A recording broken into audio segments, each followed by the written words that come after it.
Welcome back to our YouTube channel. So ಏನ್ ಮಾಡ್ತಾ ಇದೀವಮ್ಮ? ಮಕ್ಕನ ಮಸಾಲ ಮಾಡೋಣ. ಇದು ತುಂಬಾನೇ ಆರೋಗ್ಯಕ್ಕೆ ತುಂಬಾ ಒಳ್ಳೇದಿದು. ತಾವರೆ ಹೂವಿನ ಬೀಜದಿಂದ ಮಾಡ್ತಾರೆ. ಇದಕ್ಕೆ ಬೇಕಾಗಿರೋ ಪದಾರ್ಥಗಳು 1 ಬೌಲು ಮಕ್ಕನ ತಗೊಂಡಿದ್ದೀನಿ, ಮತ್ತೆ 1 spoon chaat masala, 1 spoon chilli powder, ಸ್ವಲ್ಪ ಈರುಳ್ಳಿ, ಸ್ವಲ್ಪ ಟೊಮೊಟೊ, ಸ್ವಲ್ಪ ಕೊತ್ತಂಬರಿ ಸೊಪ್ಪು, ರುಚಿಗೆ ತಕ್ಕಷ್ಟು ಸ್ವಲ್ಪ ಉಪ್ಪು ಹಾಕೊಳ್ಳೋಣ.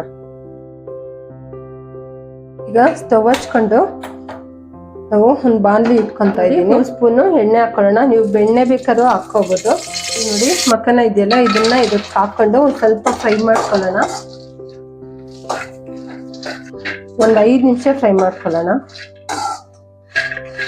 ಇದು ಆಲ್ರೆಡಿ ಫ್ರೈ ಮಾಡಿ ಪ್ಯಾಕ್ ಮಾಡಿರ್ತಾರೆ, ಹಂಗಾಗಿ ಒಂದು ಸ್ವಲ್ಪ ಫ್ರೈ ಮಾಡ್ಕೊಳ್ಳೋಣ.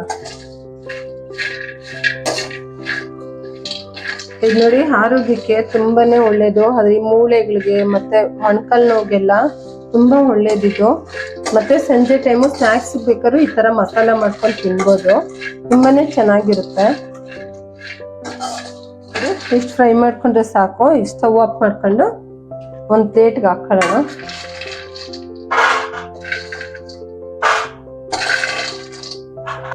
ಒಂದೇ 1 ಸ್ಪೂನು ಆಯಿಲ್ ಹಾಕೊಳ್ಳೋಣ.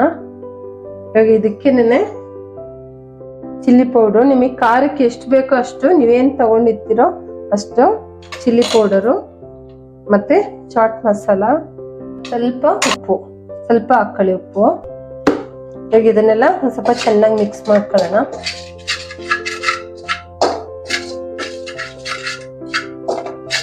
ಸ್ಟವ್ ಹಚ್ಕೋಬೇಡಿ, ಹಂಗೆ ಸ್ಟವ್ ಹಚ್ಕೊಂಡಂಗೆನೆ ಸ್ವಲ್ಪ ಎಣ್ಣೆನೂ ಚಾಟ್ ಮಸಾಲ, ಚಿಲ್ಲಿ ಪೌಡ್ರು, ಉಪ್ಪು ಹಾಕೊಂಡು ನೋಡಿ, ಹಸಿ ಈರುಳ್ಳಿ, ಟೊಮೊಟೊ, ಕೊತ್ತಂಬರಿ ಸೊಪ್ಪು ಇದನ್ನು ಇದಕ್ಕೆ ಹಾಕೊಂಡು ಮಿಕ್ಸ್ ಮಾಡ್ಕೊಳ್ಳೋಣ.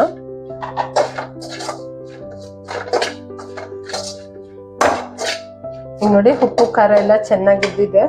ಇವಾಗ ಇದು ಮಕ್ಕನ ಫ್ರೈ ಮಾಡಿ ಇಟ್ಟಿದ್ವಲ್ಲ, ಇದನ್ನ ಇದಕ್ಕೆ ಹಾಕೊಂಡು ಒಂದು ಸ್ವಲ್ಪ ಫ್ರೈ ಮಾಡ್ಕೊಳ್ಳೋಣ. ಇದು ಸ್ನಾಕ್ಸ್ಗೆ ತುಂಬಾನೇ ಚೆನ್ನಾಗಿರುತ್ತೆ.